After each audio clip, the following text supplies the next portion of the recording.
Oke, bismillahirrahmanirrahim. Assalamualaikum warahmatullahi wabarakatuh. Oke, selamat datang dalam podcast kami tentang PWC manajerial dalam farmasi rumah sakit.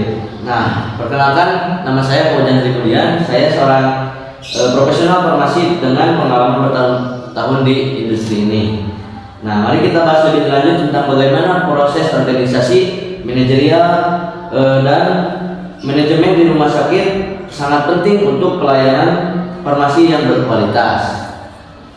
Oke, halo, perkenalkan nama saya Tendri Dayadi. Saya seorang administrator rumah sakit dengan fokus pada departemen farmasi. PWC manajerial adalah fondasi penting dalam pengelolaan efisiensi dan farmasi di rumah sakit. Kami harus memastikan stok obat tersedia, penggunaan obat yang bijaksana, serta pemantauan dan pelaporan yang efektif. Dan halo, perkenalkan nama saya Agar Jalpandila. Saya sebagai seorang manajer farmasi, PWC membantu kami untuk merencanakan, mengkondisikan organisasi, dan mengarahkan operasi farmasi rumah sakit. Ini melibatkan pengelolaan sumber daya manusia, kebijakan farmasi, dan integrasi teknologi dalam pengiriman obat. Oke, nah dalam podcast ini kami akan mengeksplorasi lebih lanjut bagaimana tiga aspek penting ini, yaitu proses organisasi, administrasi, dan manajerial bekerja bersama dalam dunia farmasi rumah sakit. Nah, kami akan membahas bagaimana perubahan dalam satu aspek dapat berdampak besar pada kualitas pelayanan farmasi. Kami juga akan membagikan beberapa studi dan kasus pengalaman pribadi kami tentang bagaimana pengelolaan farmasi yang efisiensi dapat mengoptimalkan penggunaan sumber daya dan meningkatkan keamanan pasien. Jadi, jika Anda tertarik untuk mengetahui lebih lanjut tentang PWC manajerial interaksi dalam farmasi dalam rumah sakit, tetaplah bersama kami dalam podcast ini.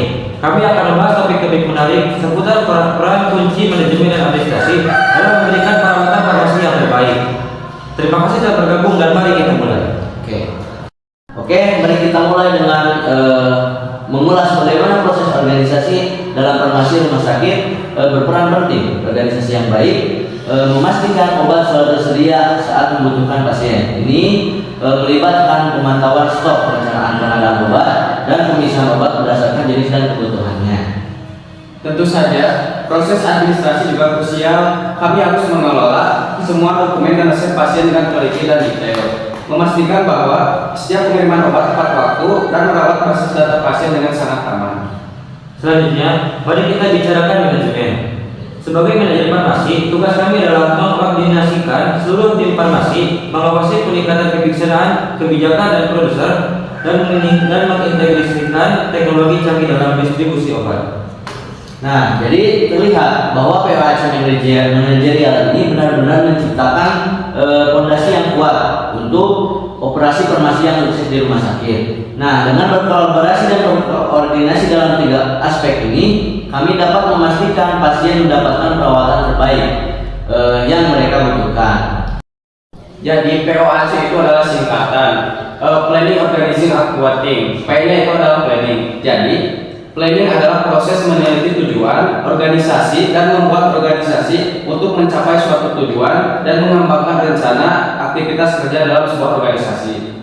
Perencanaan merupakan proses yang penting dari segala bentuk fungsi manajemen, karena tanpa adanya perencanaan semua fungsi-fungsi lainnya tidak akan dapat berjalan dengan baik dan lancar. Apakah saudara ada ingin menambahkan? Ya, itu kan tadi telah disebutkan oleh saudara Devi bahwa di dalam planning itu ada perencanaan. Nah, di dalam perencanaan itu menurut saya harus secara spesifik. Apa yang spesifik? Spesifik adalah sebuah perencanaan harus jelas apa maksud dan tujuannya beserta ruang lingkupnya. Nah, setelah melakukan perencanaan secara spesifik, nanti kita akan mendapatkan measurable, yaitu suatu indikator hasil yang harus dapat diukur dari program kerja dan rencana yang dibuat. Setelah semua itu dilakukan, akan mencapai hasil atau yang disingkat atau yang disebut sebagai achievable, yaitu suatu hasil yang bisa tercapai dan diwujudkan, bukan hanya sekedar fisik dan khayalan belaka. Oke, itu pengertian planning. Kan tadi ada planning, ada organizing. Nah, bagaimana sih pengertian organizing itu?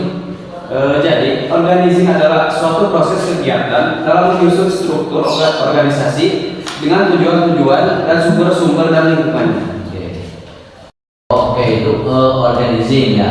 Organizing itu kalau dalam bahasa kita mah organisasi gitu ya. Tadi kan planning, organizing, nah sekarang actuating. Apa sih actuating itu?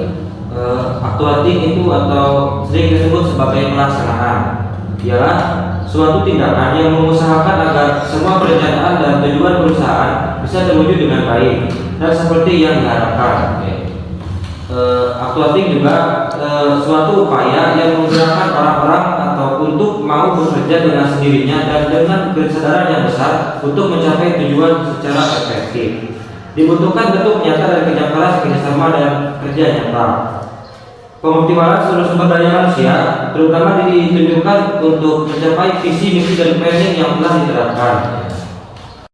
Oke, itu menurut actuating. Yang terakhir ada controlling ya tadi. Bagaimana sih controlling itu? Jadi controlling itu adalah pengawasan atau proses pengamatan, penentuan standar yang akan diwujudkan oleh tim pihak yang bekerja di instalasi farmasi, dan menilai kinerja pelaksanaan dan juga sehingga pelaksanaannya dapat berjalan dengan semaksimal mungkin dalam mencapai tujuan organisasi tersebut. Nah, kalau boleh tahu, apa sih tugas instalasi farmasi di rumah sakit itu? Kalau tugas instalasi farmasi itu ada banyak sebenarnya, tapi saya akan menyebutkan sebagian saja.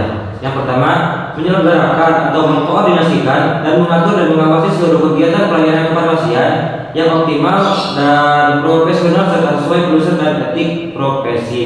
Yang kedua, melaksanakan pengelolaan sediaan farmasi, alat kesehatan dan bahan medis habis pakai. Yang ketiga, melaksanakan pengkajian dan pemantauan penggunaan sediaan farmasi, alat kesehatan dan bahan medis habis pakai guna memaksimalkan efek terapi dan kesamaan serta meminimalkan risiko. Oke, itu tadi penjelasan tentang POC dan tugas instalasi farmasi di rumah sakit. Boleh disimpulkan? Bisa. Jadi kesimpulan dari penerapan POC manajerial di rumah sakit, menurut saya memungkinkan tim farmasi untuk lebih fokus pada peran klinis, seperti pemantauan efek samping obat dan interaksi obat, serta memberikan rekomendasi terkait pengobatan yang lebih baik kepada tim medis. POC juga membantu meningkatkan akurasi dokumentasi dan pelaporan terkait pemakaian obat yang dapat mendukung pemantauan dan evaluasi yang lebih baik terhadap praktik farmasi.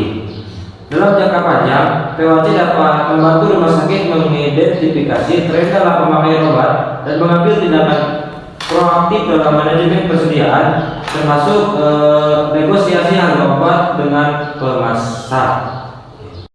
Sebab waktu sudah panjang, apakah saudara tadi bisa lebih menyimpulkan atau terperinci tentang apa itu POC? Jadi secara singkatnya, POC atau proses perawatan pasien dalam bidang farmasi di rumah sakit, bahwa pendekatan ini memiliki dampak yang signifikan dan meningkatkan efisiensi dan kualitas layanan farmasi. Dengan penggunaan POC, rumah sakit dapat mengelola persediaan obat dengan lebih efektif dan memastikan pemakaian obat yang tepat dan mengoptimalkan alokasi sumber daya.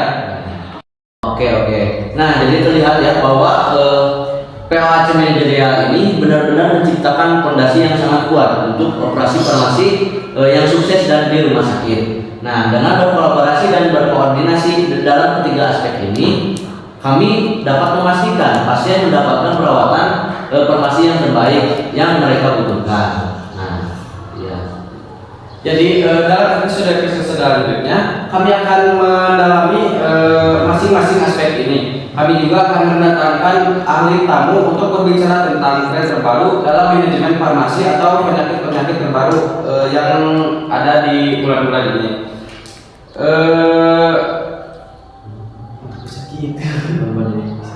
Langsung terima kasih lah.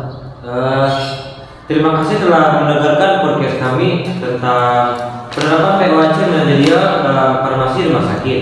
Jangan lupa untuk berlangganan dan tinggalkan komentar jika Anda memiliki pertanyaan atau topik yang ingin kami bahas di masa depan, yang akan kami bahas di episode yang akan datang.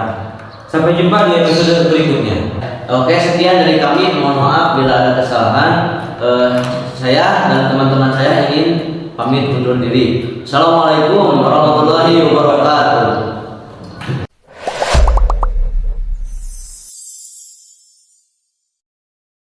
Thank you.